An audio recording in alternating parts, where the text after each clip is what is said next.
গপ্পসপ্পের আজকের এপিসোডে আপনারা শুনবেন বিখ্যাত লেখক ও চিত্র পরিচালক সত্যজিৎ রায়ের লেখা সহযাত্রী। চ্যানেলটিতে যদি আপনারা নতুন হয়ে থাকেন তাহলে চ্যানেলটি সাবস্ক্রাইব করে আমাদের পাশে থাকুন। শুরু হচ্ছে আজকের আমাদের নিবেদন সহযাত্রী।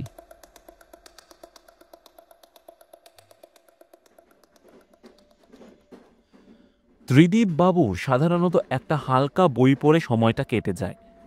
কলকাতা থেকে দিল্লি যাওয়ার ট্রেন, কাজের জন্যই যেতে হয় 2 মাসে অন্তত একবার। একটা ইলেকট্রনিক কোম্পানিতে উচ্চ পদস্থ কর্মচারী তিনি, হেড অফিস দিল্লিতে। প্লেনটা একদম পছন্দ করেন না। ত্রিদীপ বাবু অতীতে একবার ল্যান্ডিংয়ের সময় কানে তালা লেগে গিয়েছিল। সেই তালা ছাড়াতে তাকে ডাক্তারের কাছে ছুটতে হয়েছিল।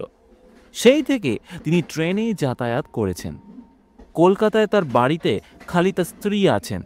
একটি মাত্র মেয়ে, বিয়ে হয়ে গেছে গত মাসে। ছেলে আমেরিকায় বায়োকেমিস্ট পড়ছে। অফিস আর বাড়ি এ দুটোর মধ্যে ত্রিদীপ বাবুর গতিবিধি। অন্তরঙ্গ বন্ধু বলতে বিশেষ কেউ নেই, তবে কাছেই রডন স্ট্রিটের চৌধুরীরা স্বামী স্ত্রীতে মাঝে মাঝে আসেন গল্পগুজব করতে। ত্রিদীপ বাবুরাও তাদের বাড়িতে মাঝে মাঝে যান। হাতের বইটা বন্ধ করে রেখে দিলেন ত্রিদীপ বাবু। একেবারে অপাঠ্য। এবার হয়তো ঘুমিয়ে সময়টা কাটিয়ে দিতে হবে। ঘরে আরও 3টে বার্থে 3 জন লোক। তার মধ্যে তার পাশের লোয়ার বার্থের ভদ্রলোকটি ছাড়া অন্য দুজনেই অবাঙালি। বইটা রেখে ত্রিদীপ বাবু তার পাশের বার্থের দিকে চেয়ে রইলেন। তার ফলে বাঙালি ভদ্রলোকটির সঙ্গে চোকাচোকি হয়ে গেল। মোটামুটি তারই বয়সী হবেন। মাঝারি রং, চুলের মধ্যে অল্প পাক ধরেছে। ভদ্রলোক বোধহয় আলাপের জন্য উৎসুক হয়েছিলেন, কারণ দৃষ্টি বিনিময় হতেই তিনি একটা প্রশ্ন করে বসলেন। আপনি দিল্লিতে থাকবেন কদিন? ত্রিদীপ বাবুর কথা বলতে আপত্তি নেই, কারণ সত্যি বলতে কি তার এখন আর কিছু করার নেই। বললেন, 2 দিন, বুধবারেই ফিরে আসব। হ্যাঁ, আমারও ঠিক একই ব্যাপার। আপনি কোনো মিটিং অ্যাটেন্ড করতে যাচ্ছেন কি? আগে হ্যাঁ, আমিও একই ব্যাপার। আমার হলো বিজ্ঞাপনের কারবার। দিল্লিতে হেড অফিস। আমাদের অফিসের নাম শুনে থাকতে পারেন, এভারেস্ট অ্যাডভার্টাইজিং। হ্যাঁ, শুনেছি। আমার এক শালা ওখানে চাকরি করত। ও আই সি। কি নাম বলুন তো? অমরেশ চ্যাটার্জি। বাহ, তাকে তো চিনতুম। সে দিব্যি ছিল, বেশ কড়িকর্মা ছেলে। বেটার অফার পেয়ে চলে গেছে। আমার নামটা আপনাকে বলা হয়নি। সঞ্জয় লাহিড়ী। ও, আমার নাম ত্রিদীপ ব্যানার্জি। আপনাকে কোথায় যেন দেখেছি দেখেছি বলে মনে হচ্ছিল। তা হতে পারে।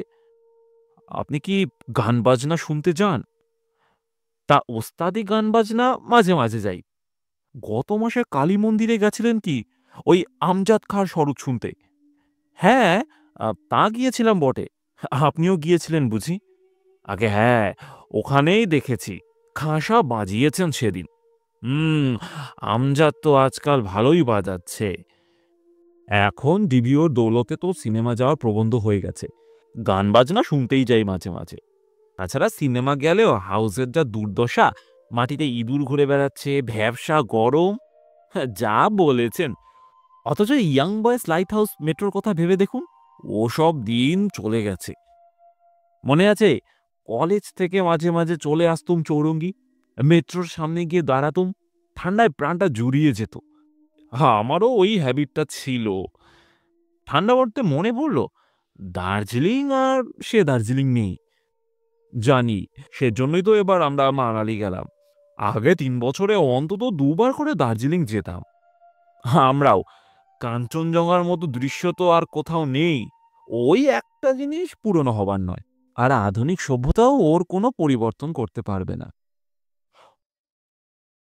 মোঘল সরাইতে 2 জন ভাঁড়ে চা খেলেন। কথা আরো চলল। ত্রিদীপ বাবুর বেশ লাগছিল সঞ্জয় বাবুকে। তাছাড়া কিছু কিছু মিলও বেরিয়ে যাচ্ছিল দুজনের মধ্যে। তাতে আলাপটা জমতে সুবিধা হচ্ছিল। সন্ধ্যের দিকে সঞ্জয় বাবু বললেন, যা একটা আসল প্রশ্ন করা হয়নি। আপনি থাকেন কোথায়? লি রোড। কত নম্বর লি রোড? 3 নম্বরে আমার এক পাঞ্জাবি বন্ধু থাকে। আমার বাড়ির নাম্বার 7/1। দাঁড়ান, আমি ডায়েরিতে লিখে নিচ্ছি। কলকাতায় ফিরে গিয়েও আলাপটা চালু রাখবার ইচ্ছে হতে পারে। তা তো বটে। দিল্লিতে এসে অবশ্য দুজনে যে যার পথ ধরলেন। দুজনেই হোটেলে থাকবেন, তবে দুই হোটেল দুস্তর ব্যবধান। সঞ্জয়বাবু একটা ট্যাক্সিতে চাপবার আগে হাত নেড়ে গেলেন, আশা করি কলকাতায় গিয়েও দেখা হবে। দিল্লির মিটিং সেরে কলকাতায় ফিরে এসে ত্রিদীপবাবু তার কাজের বাঁধা ছকের মধ্যে পড়ে গেলেন। স্ত্রী শিপ্রাকে একবার সঞ্জয়বাবুর কথা উল্লেখ করেছিলেন। এইসব আলাপগুলো ভারী মজার বলছিলেন ত্রিদীপবাবু। ওই একদিনের জন্য ব্যাস, কিন্তু ওই একদিন কত কথা, কত আলোচনা, তারপর যে যার নিজের জায়গাতে চলে যাও। দ্বিতীয়বার আর দেখা হয় না। ত্রিদীপবাবু কিন্তু কথাটা ঠিক বলেননি, কারণ কলকাতার ফেরার ৩ সপ্তাহের মধ্যেই সঞ্জয়বাবু এক রবিবার সন্ধ্যায় এসে হাজির, হাতে বাক্স মিষ্টি।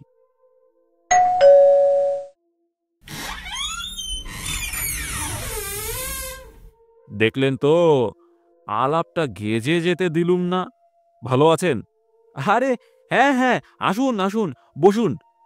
টিভিতে একটা ভালো প্রোগ্রাম ছিল, কিন্তু ত্রিদীপবাবু তাতে আক্ষেপ নেই, কারণ সঞ্জয় লাহিড়ীর আশাটা তিনি পছন্দ করলেন। ত্রিদীপবাবু বৈঠকখানায় নিয়ে গিয়ে বসালেন সঞ্জয়বাবুকে।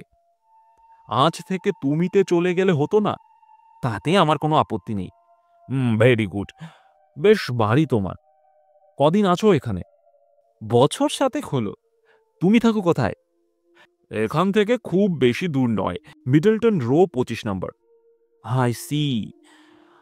আসছে শনিবার যাচ্ছ কি? কই বই রবীন্দ্র সদনে? হ্যাঁ, ভীমসেন যোশীর গান আর চৌরাশিয়ার বাঁশি। ইচ্ছে তো আছে যাবার। উদ্যোক্তারা 2খানা টিকিটও পাঠিয়েছেন। চলো, আর তারপর চলো ক্যালকাটা ক্লাবে খাওয়া যাক আমরা 4 জনে।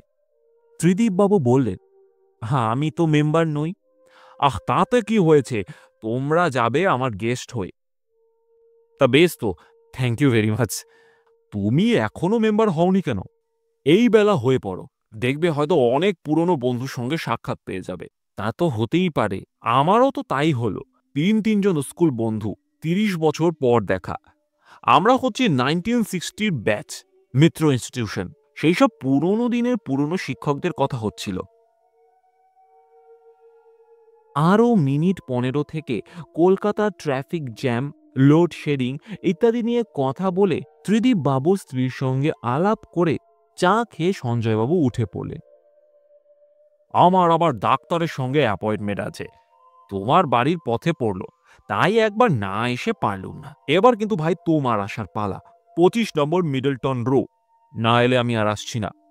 আরে না না, নিশ্চয়ই যাব। আসি তাহলে, গুড নাইট। ত্রিদীপ বাবু দরজাটা বন্ধ করে দিয়ে বসার ঘরে ফিরে এলেন। আশ্চর্য, তার এখনো ব্যাপারটা বিশ্বাস হচ্ছে না তিনিও যে ওই স্কুলের একই ক্লাসের ছাত্র ছিলেন। সঞ্জয় ওরফে ফটিক লাহিড়ী ছিলেন ক্লাসের 1 নম্বর বিচ্ছু, আর ত্রিদীপ ব্যানার্জির পরম শত্রু, কারণ ত্রিদীপ ওরফে দিবু ছিলেন ভালো ছেলের দলে।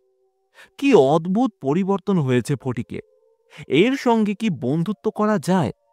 বেশ কিছুক্ষণ ভেবে ত্রিদীপবাবু স্থির করলেন যে সঞ্জয় আজ আর সেই সঞ্জয় নেই, একেবারে সভ্য ভব্য নতুন মানুষ হয়ে গেছে।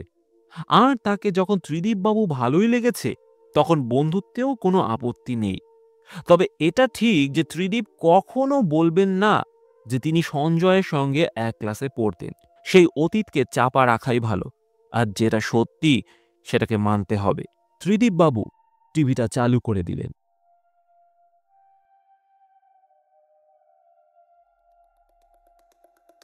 এতক্ষণ আপনারা শুনছিলেন বিখ্যাত লেখক ও চিত্র পরিচালক সত্যজিৎ রায়ের লেখা সহযাত্রী। গল্পটি আপনাদের কেমন লাগলো কমেন্টে অবশ্যই জানাবেন। দেখা হচ্ছে পরের পর্বে নতুন কোনো গল্পের সঙ্গে।